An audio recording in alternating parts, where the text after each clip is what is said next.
Hello student, स्वागत है आप सभी का आपके अपने यूट्यूब चैनल पर, अंकुर सर आईटीआई यूट्यूब चैनल पर।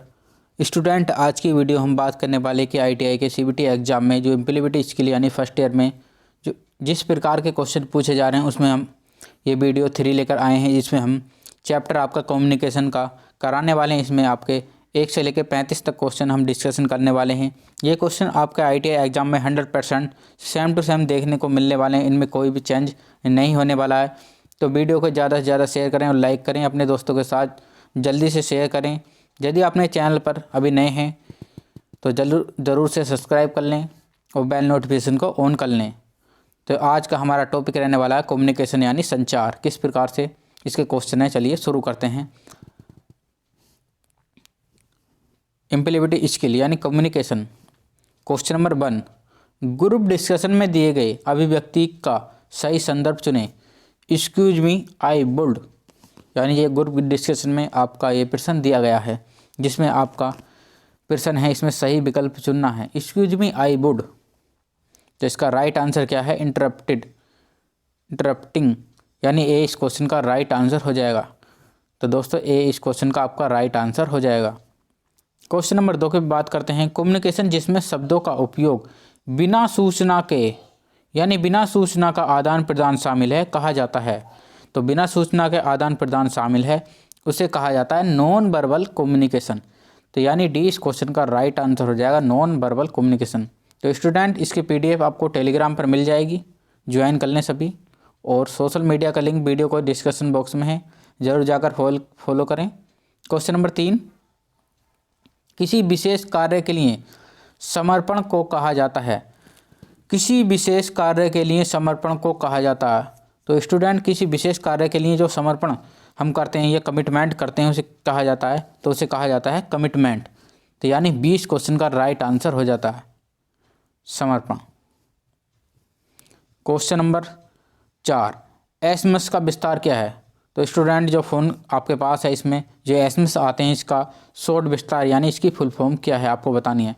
तो एसएमएस का फुल फॉर्म आपको बतानी है, तो इसके फुल फॉर्म है शॉर्ट मैसेज सर्विस, यानी शॉर्ट मैसेज सर्विस।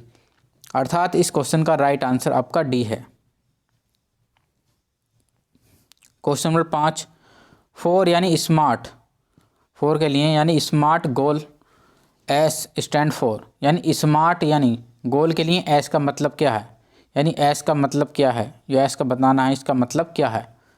तो स्मार्ट के लिए, स्मार्ट यानी गोल के लिए एस का मतलब क्या है, तो इसका राइट आंसर है स्पेसिफिक, यानी सी इस क्वेश्चन का राइट आंसर हो जाएगा सी।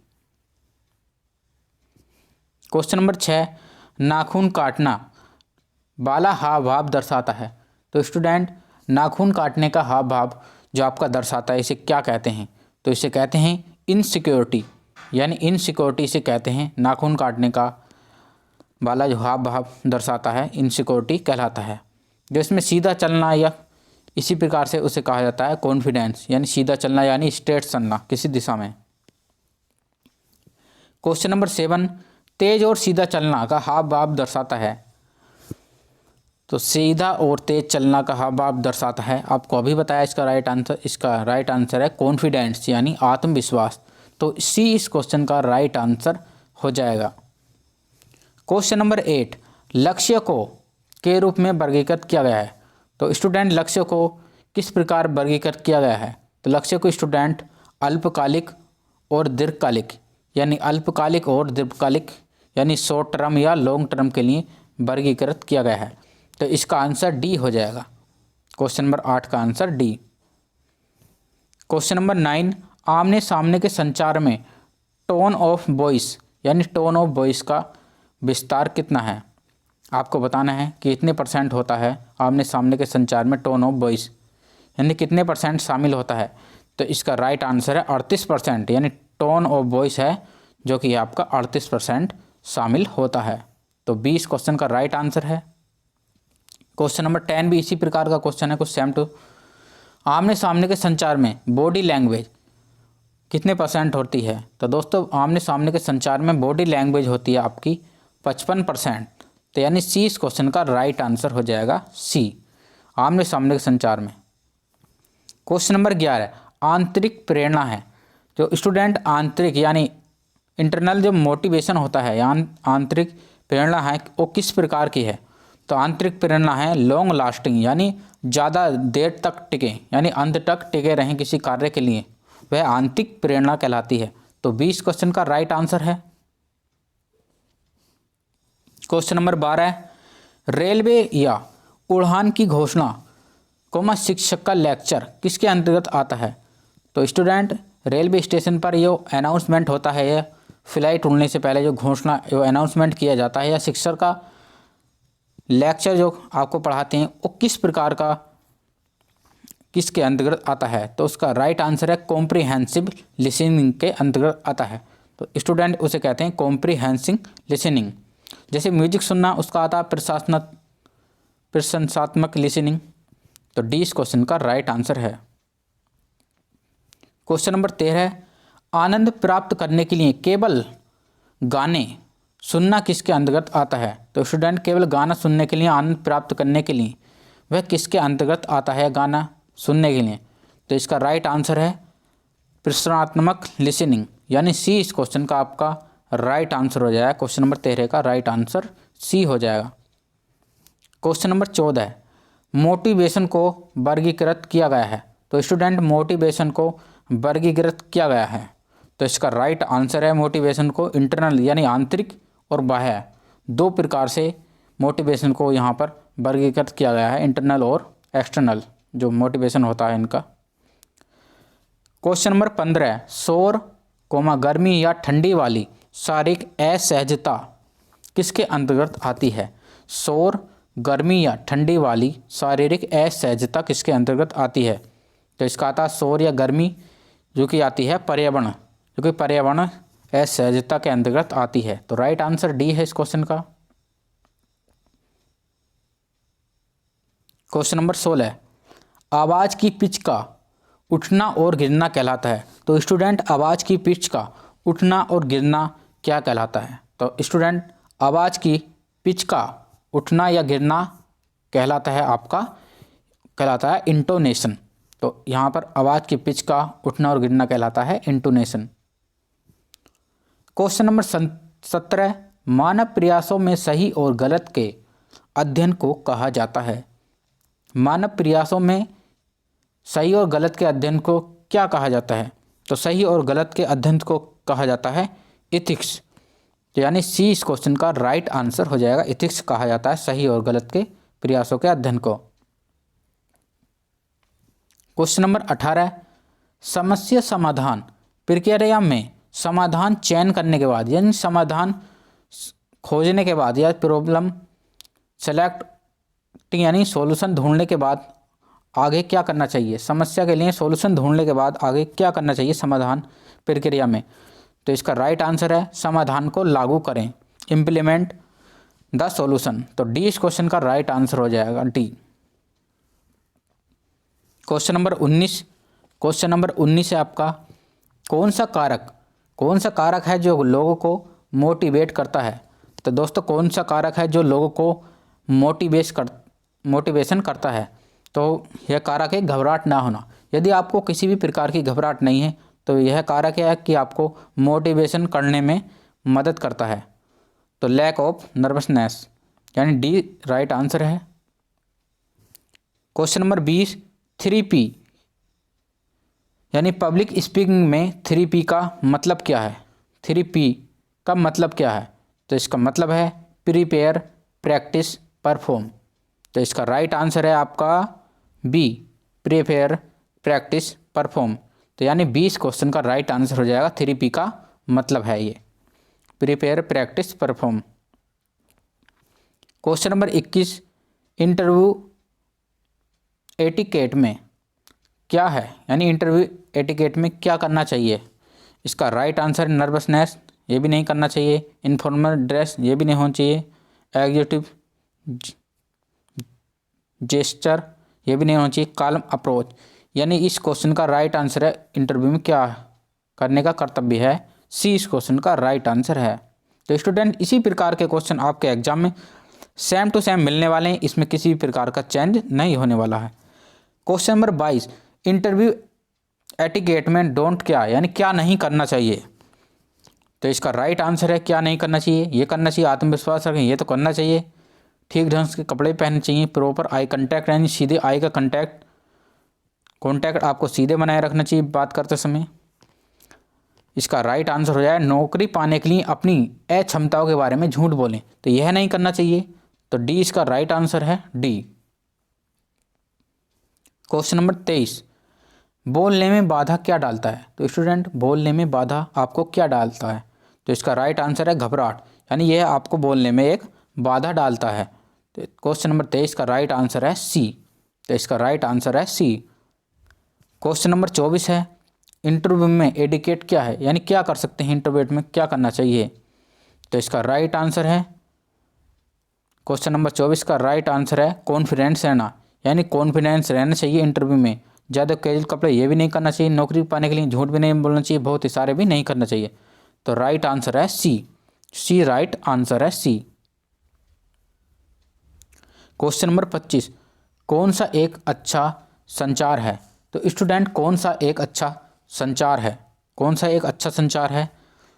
संदेश अस्पष्ट होना ये तो गलत है, प्रेषक का रिसीवर पर हमला करना ये भी गलत है, प्राप्तकर्ता प्रेषक का नहीं सुनता ये भी गलत है। इसका राइट आंसर है संदेश साफ और स्पष्ट होना चाहिए, यही कम्युनिकेशन का एक अच्छा संचार का साधन है, जो कि कम्युनिकेशन का संदेश का स्पष्ट और साफ होना। क्वेश्चन नंबर 26, एक ईमेल शिष्टाचार कौन सा है। तो स्टूडेंट एक ईमेल का शिष्टाचार यानी एक ईमेल का अच्छा रखने का क्या पहला कर्तव्य है। तो ईमेल जो है आपकी, जैसे कोई ईमेल आईडी है, जैसे हमारी ईमेल आईडी है ankursir.iti@gmail.com, इस आईडी पे आप कांटेक्ट भी कर सकते हैं। तो सबसे पहला अच्छा है कि ईमेल को छोटा रखना, इसी प्रकार नहीं करना चाहिए कि अपना पूरा नाम ये बहुत बड़ी ईमेल रख देनी चाहिए यहाँ पर @gmail.com या किसी भी प्रकार के ईमेल आईडी होती है, तो यहाँ पर ईमेल ज़्यादा बड़ी नहीं होनी चाहिए, ईमेल को छोटा रखना चाहिए। तो 26 का ये राइट आंसर। क्वेश्चन नंबर 27, कौन सा एक अच्छा संचार माना जाता है, कौन सा एक अच्छा संचार माना जाता है। संदेश अस्पष्ट है ये भी गलत है, रिसीवर के प्रति प्रेषक सकारात्मक ये सही है, प्राप्तकर्ता प्रेषक की नहीं सुनता ये भी गलत है, प्रेषक का रिसीवर हमला ये भी गलत है, तो राइट आंसर है बी। तो क्वेश्चन नंबर 27 का राइट आंसर आपका बी हो जाएगा, 20 क्वेश्चन का राइट आंसर है। क्वेश्चन नंबर 28, किसे पुअर कम्युनिकेशन माना जाता है। इसे अस्पष्ट यानी कम्युनिकेशन माना जाता है, पुअर यानी कमज़ोर कम्युनिकेशन माना जाता है, तो इसका राइट आंसर है, आपको बताना है संदेश का साफ और स्पष्ट होना ये भी सही है, रिसीवर सुनने के लिए तैयार है ये भी सही है, रिसीवर के प्रति प्रेषक सकारात्मक ये भी सही है, तो इसका राइट आंसर है संदेश अस्पष्ट होना, यह एक पुअर कम्युनिकेशन है, तो राइट आंसर है इसका ए। तो ए इस क्वेश्चन का आपका राइट आंसर हो जाएगा ए। क्वेश्चन नंबर 29, मौखिक यानी ओरल कम्युनिकेशन जो होता है इसका लाभ क्या है, नहीं है। तो इट इज़ फॉर रिकॉर्ड यानी यह रिकॉर्ड के लिए नहीं होता है, यानी पुअर कम्युनिकेशन यानी मौखिक कम्युनिकेशन माना जाता है, जो ओरल कम्युनिकेशन कहते हैं, इसका लाभ एक नहीं है, यह मौखिक के लिए यानी रिकॉर्ड के लिए नहीं है। इट इज़ क्विक यानी ये होता है सही भी, इट इज़ डायरेक्ट है, फीडबैक इट इंटीमेट यह भी सही है, तो इसका राइट आंसर है जो कि लाभ नहीं है, इट इज़ फॉर रिकॉर्ड, यह रिकॉर्ड के लिए नहीं होता है। क्वेश्चन नंबर 30, कौन ट्रिपल ए लिसनिंग का हिस्सा नहीं है। तो कौन ट्रिपल ए लिसनिंग का हिस्सा नहीं है। ट्रिपल ए एटीट्यूड ये भी सही है, अटेंशन ये भी सही है, एडजस्टमेंट ये भी सही है, ये हिस्सा है तीनों। एंग्जाइटी ये नहीं है, तो राइट आंसर है ए। क्वेश्चन नंबर 30 का राइट आंसर ए हो जाएगा। क्वेश्चन नंबर 31, निम्न में से कौन एक आर्टिकल नहीं है। तो आर्टिकल होते हैं आपके ए, एन, द, तो ये आर्टिकल होते हैं, ये भी आर्टिकल है, तो इन यह आपका आर्टिकल नहीं है, तो राइट आंसर है सी। तो राइट आंसर क्वेश्चन नंबर 31 का सी हो जाएगा। क्वेश्चन नंबर 32, निम्न में से कौन पब्लिक स्पीकिंग यानी 3P का तत्व नहीं है। ये आपको अभी बताया 3P यानी प्रिपेयर, प्रैक्टिस, परफॉर्म। यहाँ पर प्रिपेयर ये भी हिस्सा है, प्रैक्टिस है, परफॉर्म है ये भी है, तो यहाँ पर सी यानी प्रेजेस ये हिस्सा नहीं है, तो राइट आंसर है इसका सी। तो सी राइट आंसर है इसका क्वेश्चन नंबर 32 का।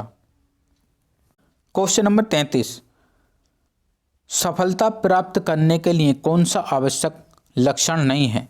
तो सफलता प्राप्त करने के लिए कौन सा आवश्यक लक्षण नहीं है? कमिटमेंट भी, यह भी आवश्यक लक्षण है। इंटीग्रिटी यह भी सही है। आत्मविश्वास यह भी सही है। अनएथिकल वर्क यह गलत है। तो इस क्वेश्चन का राइट आंसर है डी यानी सफलता प्राप्त करने के लिए आवश्यक नहीं है अनएथिकल वर्क। क्वेश्चन नंबर 34, कौन सा सकारात्मक दृष्टिकोण का परिणाम नहीं है? तो कौन सा सकारात्मक दृष्टिकोण का परिमाण नहीं है? तो यह परिणाम उत्साह भी है, रचनात्मक है, उदासी यह नहीं है। तो राइट आंसर है सी। तो सी इस क्वेश्चन का राइट आंसर हो जाएगा आपका सी। तो सी इस क्वेश्चन का राइट आंसर है यानी उदासी, सकारात्मक दृष्टिकोण का परिणाम नहीं है। क्वेश्चन नंबर 35, आधुनिक संचार का नवीनतम और प्रभावी साधन कौन सा है? आधुनिक संचार का प्रभावी साधन माना गया यानी इलेक्ट्रॉनिक मेल यानी ईमेल, जिसकी फुल फॉर्म होती है ईमेल की इलेक्ट्रॉनिक मेल। यह आधुनिक और नवीनतम संचार का साधन माना गया है। यदि स्टूडेंट आपने अभी तक हमारा चैनल सब्सक्राइब नहीं किया है तो आपके सामने ये बटन दिखाई दे रहा होगा रेड कलर का आपके नीचे चैनल पर, उसे ज़रूर सब्सक्राइब कर लें और बेल नोटिफिकेशन को ऑन कर लें। और टेलीग्राम पर जरूर जुड़ जाएं, PDF आदि मिलते हैं। इंस्टाग्राम फेसबुक पे ज़रूर फॉलो करें। अन्य प्रकार के अपडेट के लिए लाइक और शेयर कमेंट जरूर करें, अपने दोस्तों के साथ ज़रूर शेयर करें। इसी प्रकार के क्वेश्चन आपके एग्जाम में ज़रूर मिलने वाले हैं। हमें सोशल मीडिया अकाउंट पर फॉलो करना ना भूलें, जल्दी से आप ज़रूर फॉलो करें और ज़्यादा से ज़्यादा शेयर करें। इसी प्रकार के क्वेश्चन आपके एग्जाम में सेम टू सेम मिलेंगे। तो स्टूडेंट, वीडियो देखने के लिए आपका बहुत बहुत धन्यवाद। जय हिंद, जय भारत।